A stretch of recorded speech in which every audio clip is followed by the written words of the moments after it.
This is the point at which Pearl and Dean kicks in. Okay, good evening. This is keeping an eye on the universe. This is about thinking about telescopes and what they can tell us about how the universe works. So we know that telescopes have been around for a long time, 400 or so years.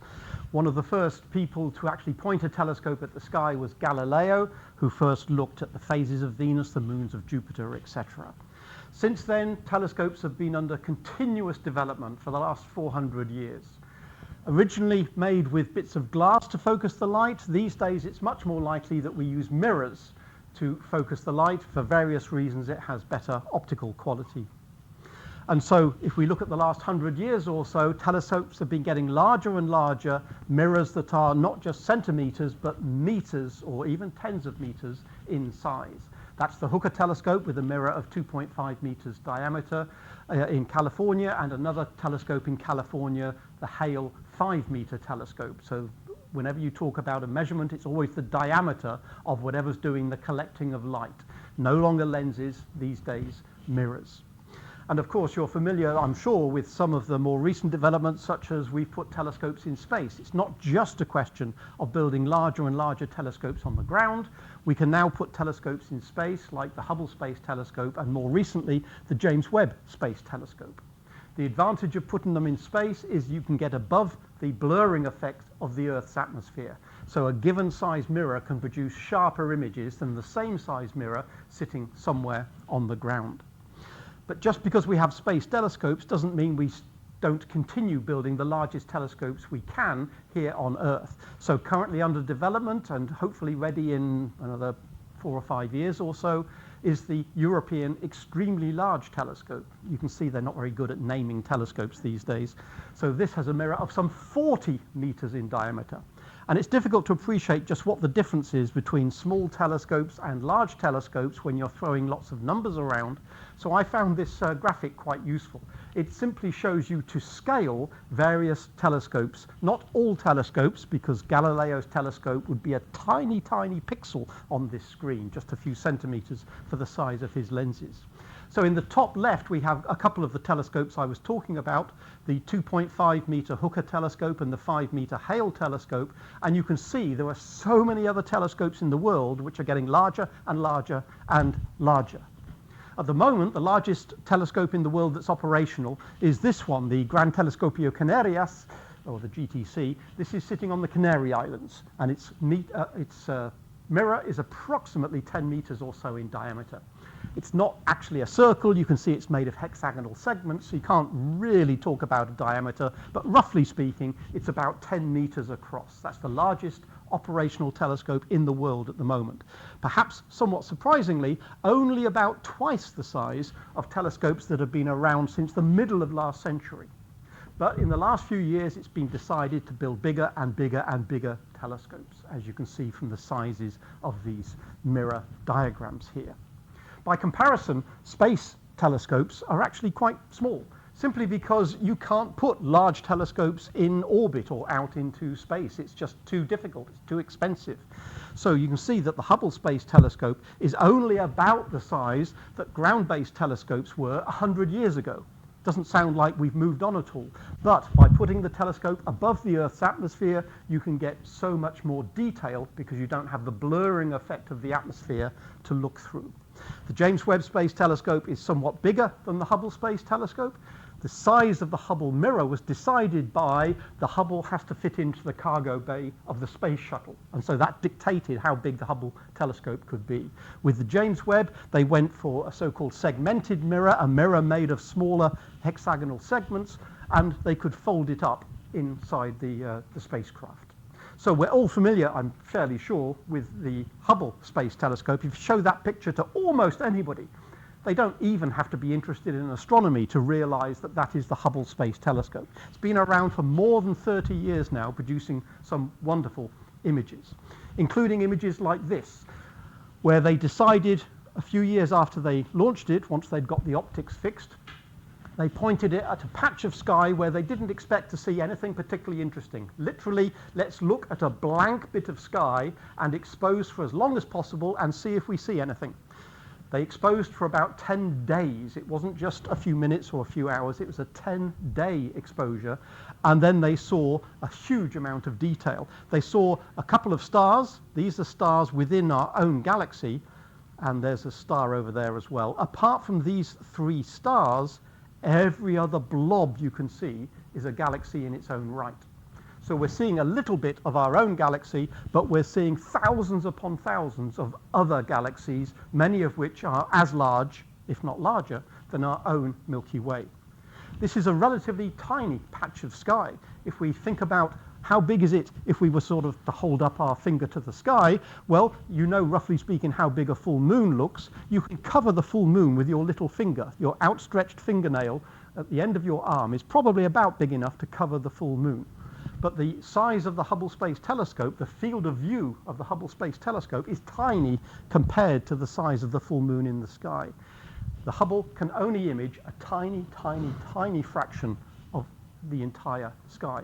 If you wanted to survey everything that's out there by getting the Hubble to look at every patch of sky, it would take 100 years for it to do that. The Hubble is not designed for surveying the sky. It's designed to look in detail at certain objects.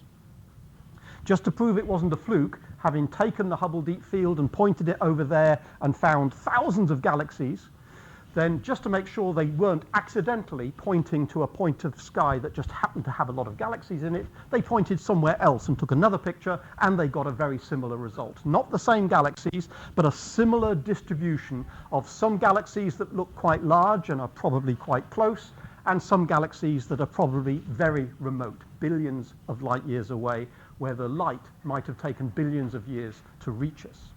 So some of these very remote little dots here are very distant galaxies where the light has taken billions of years to reach us. So the light must have left those galaxies billions of years ago in order to arrive now. So in a sense, we're looking back in time because we're looking at these tiny little dots as they were billions of years ago. Some of the larger ones are relatively close to us, and so we're looking at them essentially as they are today. But in a sense, this is a time machine because the further we look in terms of distance, the further back in time we are also looking.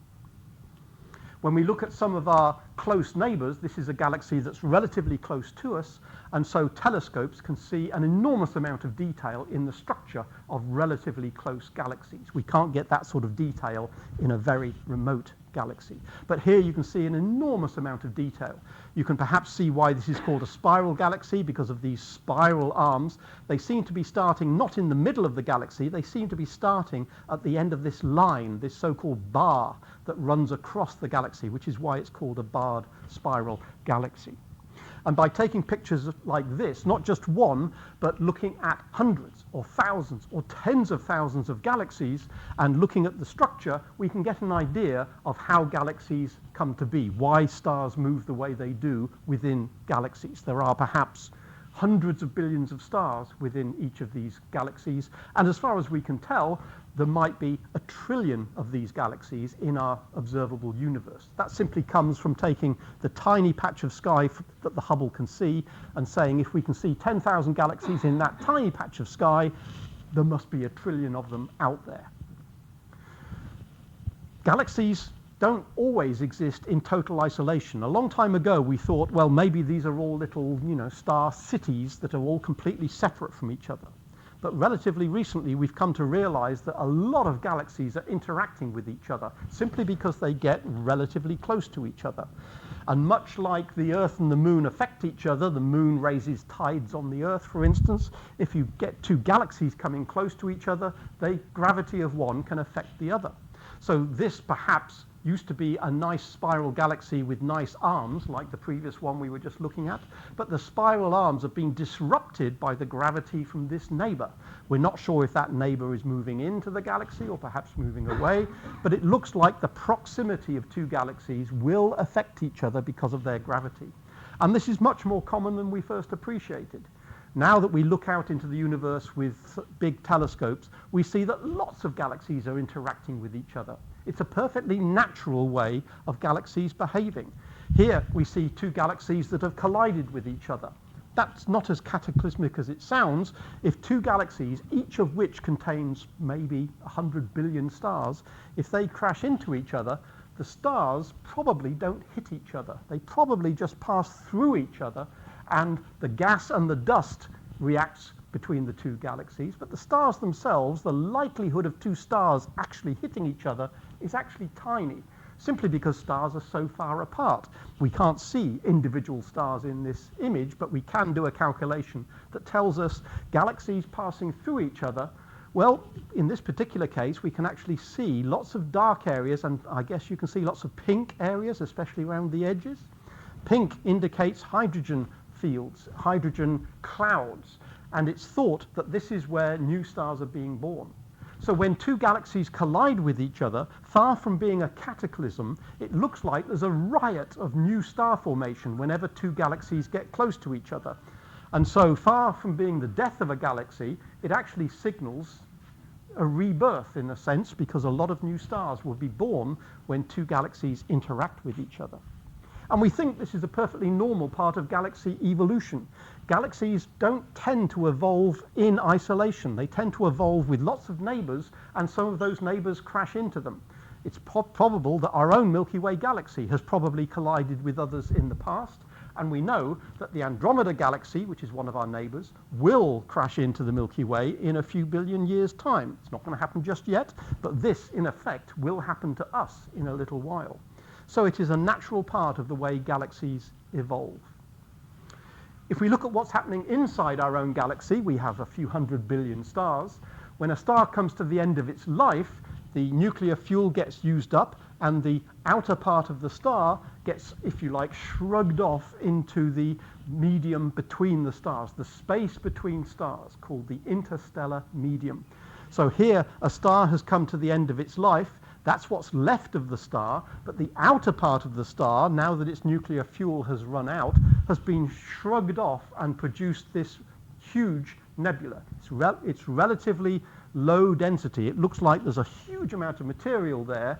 This photograph shows it very clearly. It's actually very little material occupying a huge volume of space, light years in size. These nebulae that are generated when a star comes to the end of its life can shrug off material that ends up traveling as far as the next star, or maybe the next few stars.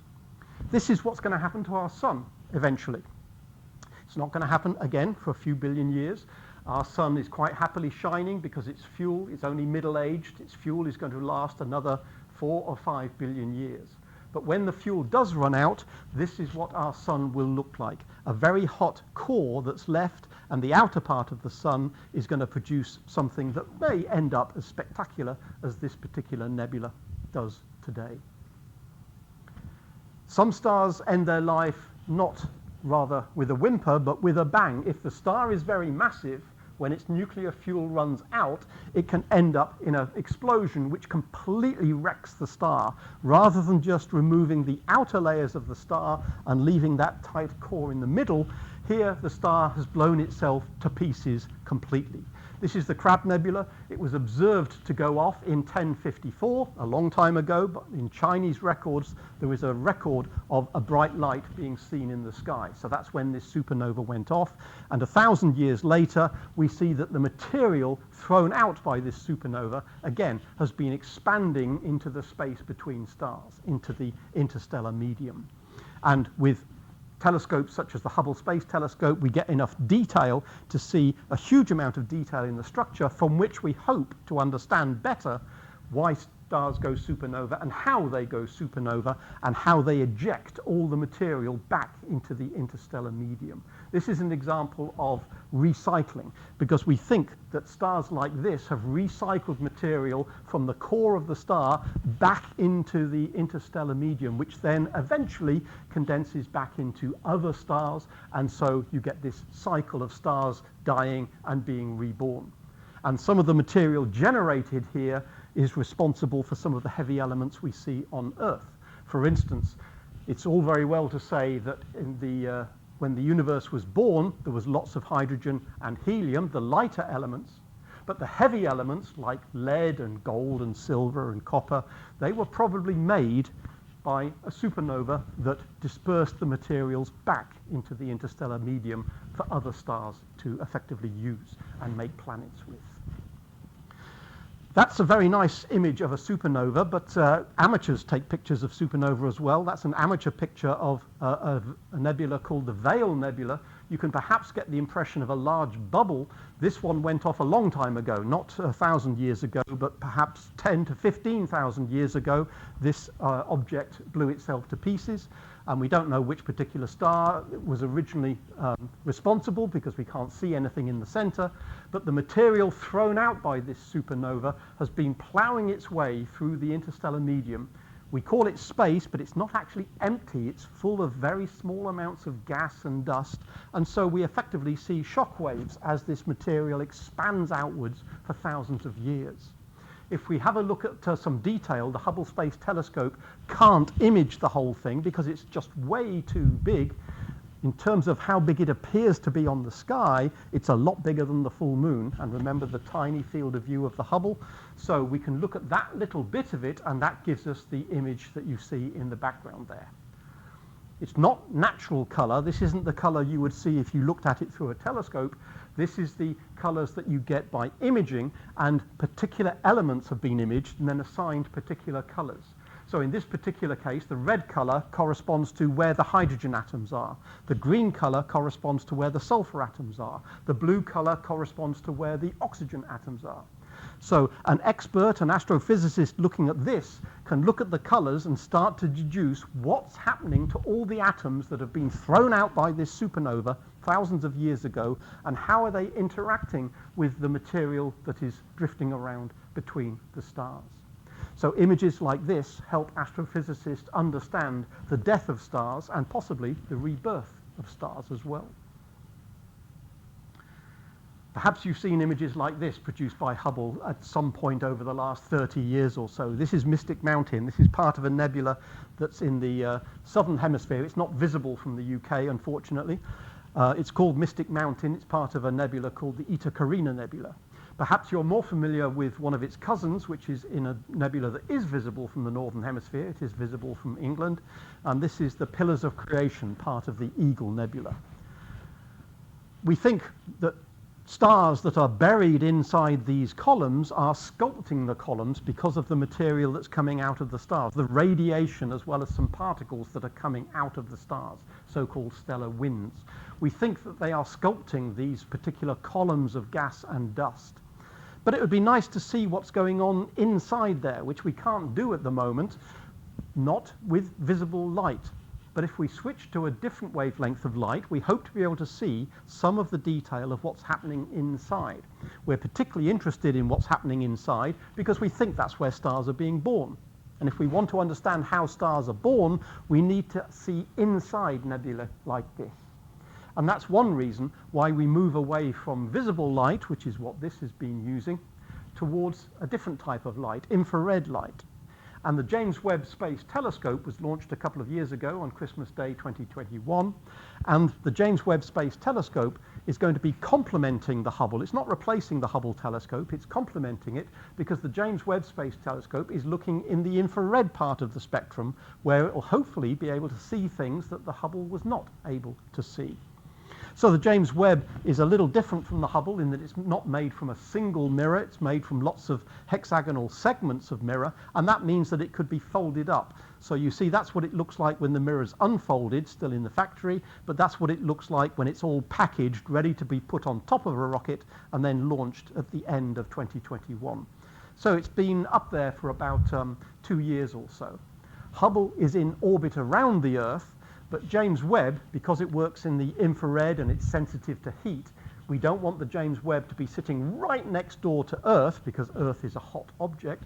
So the James Webb Space Telescope has actually been parked at a point in space that is effectively sitting directly above midnight. This is just a reminder of the relative sizes of the mirror, roughly 6 meters or so for the Webb and about 2.5 for the Hubble. But to keep it away from the Earth, the Hubble is in orbit around the Earth, but the James Webb is sitting at this red dot there, this This particular picture is not quite to scale, but there's a red dot there, which is effectively a parking space where you can send spacecraft and sit them there, and they will stay there. They're called Lagrange points. We're not going to worry about why they're called that. They are effectively parking spaces in the solar system where we can put a spacecraft.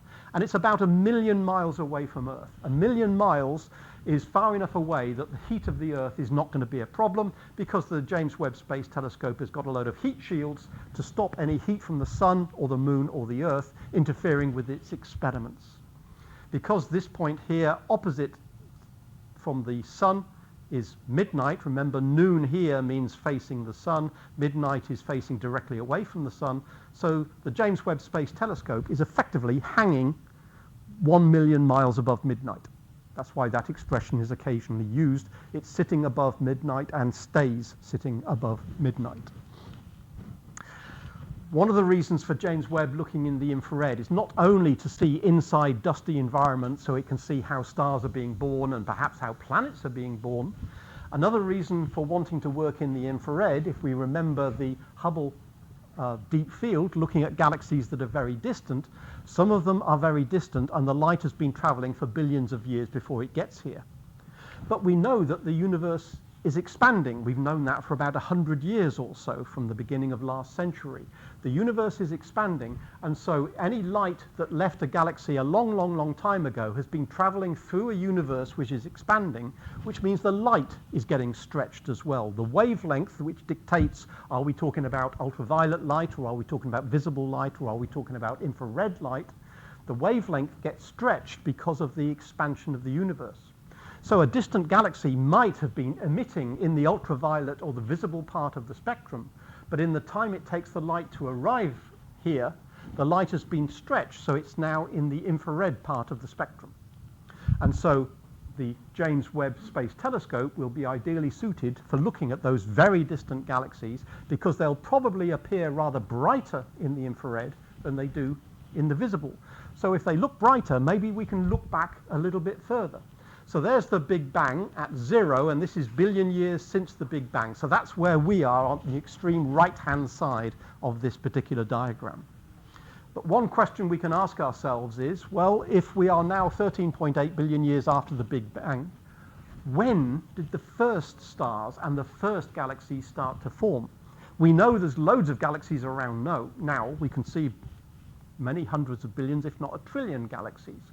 But when did they first form? We can look back in time, and the Hubble has looked back a long way, and we still see galaxies even a long time ago. So the conundrum is, well, when did they actually form? If we look at this part over here, less than 1 billion years after the Big Bang, if we expand that out a bit so we can see it a little more clearly, this is now hundreds of millions of years after the creation of the universe in the Big Bang.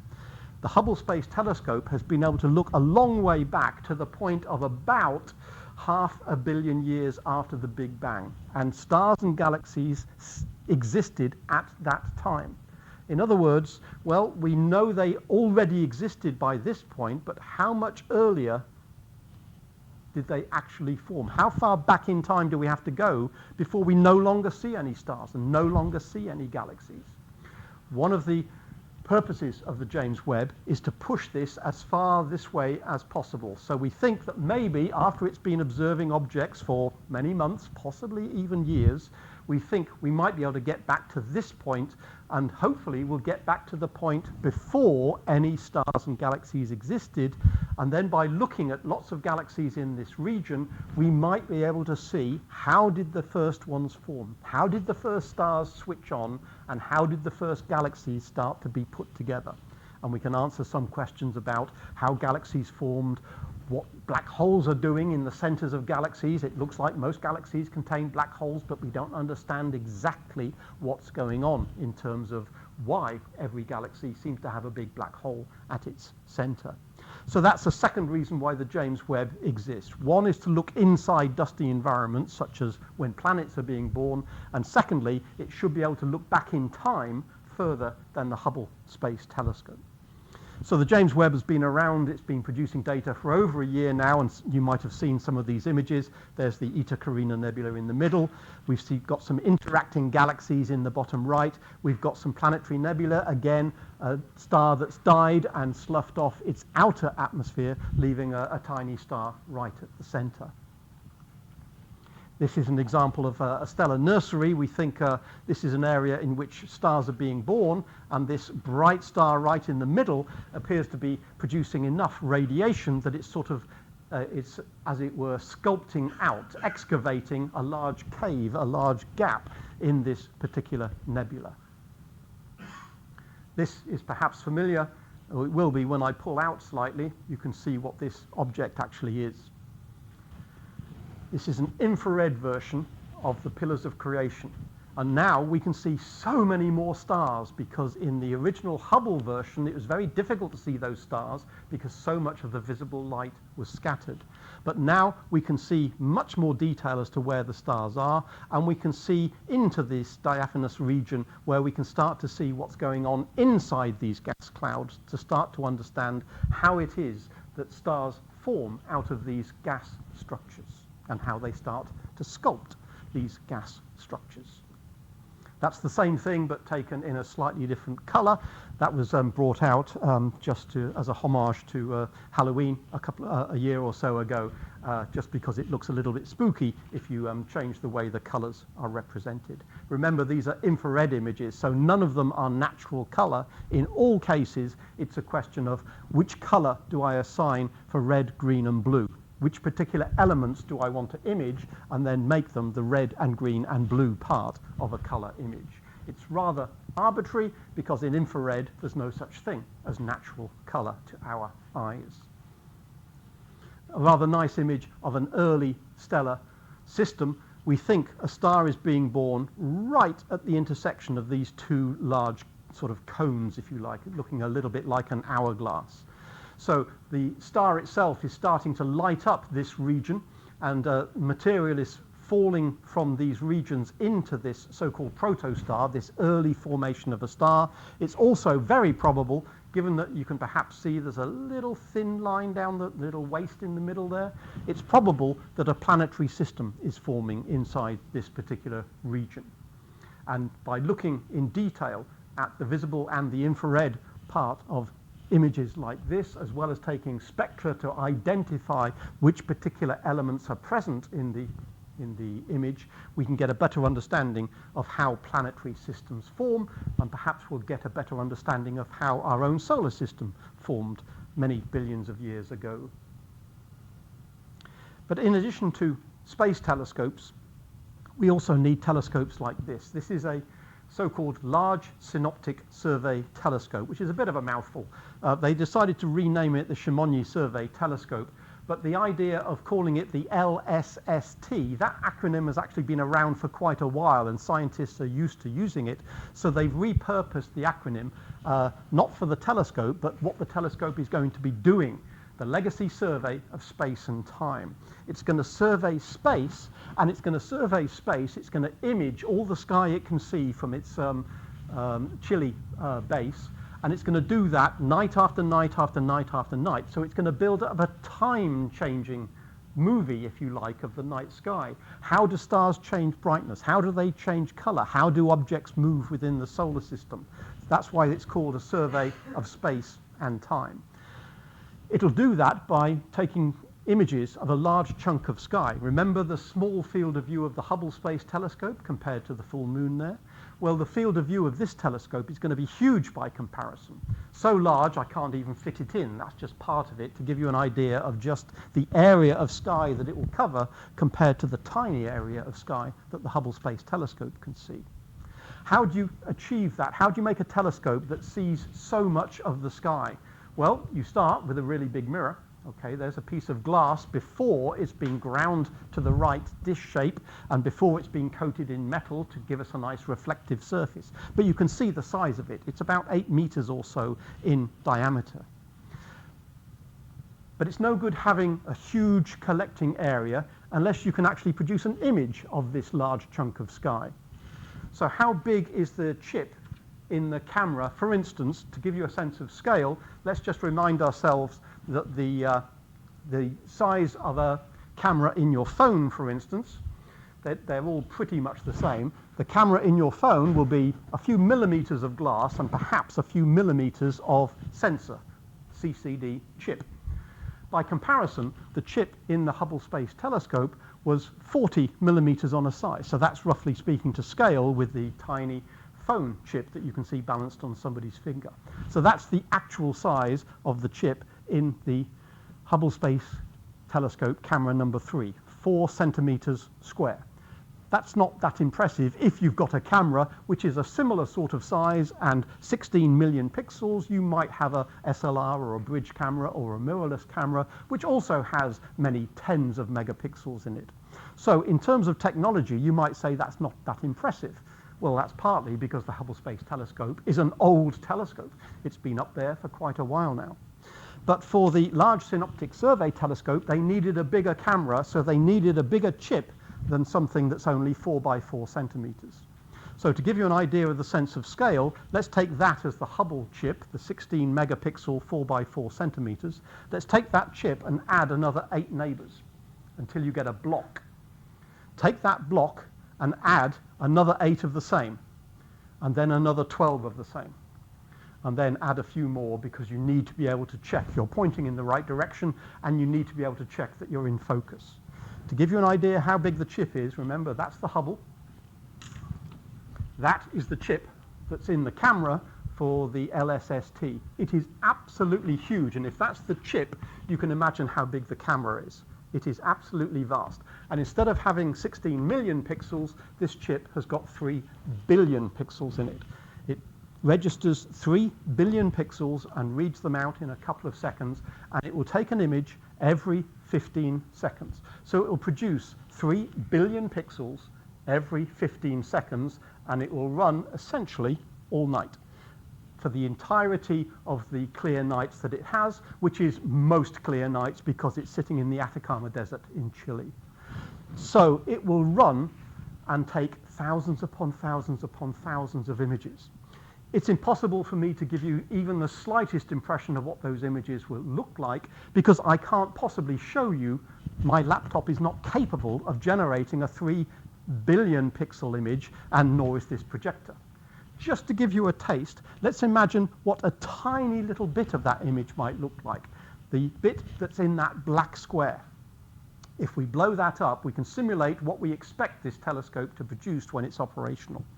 You can see that in that little black square, we've got thousands upon thousands of stars, probably thousands of galaxies as well, probably quite a few objects that are within our solar system, like asteroids and possibly some other minor planets that we didn't know about. And remember, the total size of the image that you get is 3,000 times bigger than what you're looking at. This is only one part in 3,000 of the entire chip, and that's what you would get in a 15-second exposure. And it will run essentially all night, photographing the entire sky over and over and over again. So it will basically catalog every star within its visibility, not every star in the Milky Way necessarily, but a very large fraction of the number of stars in the Milky Way. It'll catalog tens of billions of stars and tens of billions of galaxies over the years that it runs. Every night, it will produce terabytes of data. It'll produce thousands of gigabytes every night that it's running, and it should run every night for the next 10 years or so. To give you a sense of scale, supernovae go off every once in a while, and we've seen with all the telescopes in the entire history of astronomy, we've seen many hundreds of supernovae in galaxies dotted around the sky. It is expected that this will catch maybe 1,000 supernovae every night. And so in one night, it'll generate more data about supernova than in the rest of recorded history. And it will run every night for 10 years. So the amount of data coming out is going to be stupendous. As well as cataloging stars and cataloging galaxies, it's also going to be trying to answer questions. For instance, we know that dark matter is out there. We don't know what dark matter is, There's something out there which is not stars, and it's not gas, and it's not dust, but something out there is producing gravity that we can't explain with everything that we can see. So because we can't see it, they started calling it dark matter. But we don't know exactly where this dark matter is, and we certainly don't know what it is. Maybe survey telescopes will help us work out where the dark matter is. This is just an artist's impression to remind us that we're not actually sure if it's smoothly distributed or whether it's clumpy. Maybe we'll have the answer to that in a few years' time. So coming online fairly shortly, the European Extremely Large Telescope, 40 meters in diameter. You can see that we're rather struggling for names. It's not necessarily the largest telescope that will ever exist. People have said, well, why can't we build one that's sort of 100 meters in diameter? That's where the plans first came from. Is it possible to build a telescope with a mirror 100 meters in diameter? They said, well, it's going to be really difficult to build and it's going to be really expensive. So they downsized it to decide to build the 40-meter Extremely Large Telescope. You can see that they're very bad at naming things because we've had the Very Large Telescope, we've got the Extremely Large Telescope. What would you call something that's more than 2.5 times bigger? Well, you'd call it the Owl. The Overwhelmingly Large Telescope, because you're running out of adjectives after a while. So there's a need for survey telescopes to see what's out there, to survey all of the interesting objects that are out there, all the stars, billions of galaxies, other objects like nebulae and clusters and other things. Survey telescopes will tell us what's out there, and then the survey telescopes will tell the Extremely Large Telescope or other large aperture telescopes, go and look at this object, go and look at that object, go and look at this object. And we'll always need space telescopes to get above the Earth's atmosphere, to get above the blurring effect of the Earth's atmosphere. With all of these telescopes working together, the survey telescopes, the large aperture telescopes, the space telescopes, they will collectively, hopefully, be able to answer some of the burning questions we have about why the universe is the way it is. And it will also point us towards the questions we haven't even thought of yet. Thank you for listening.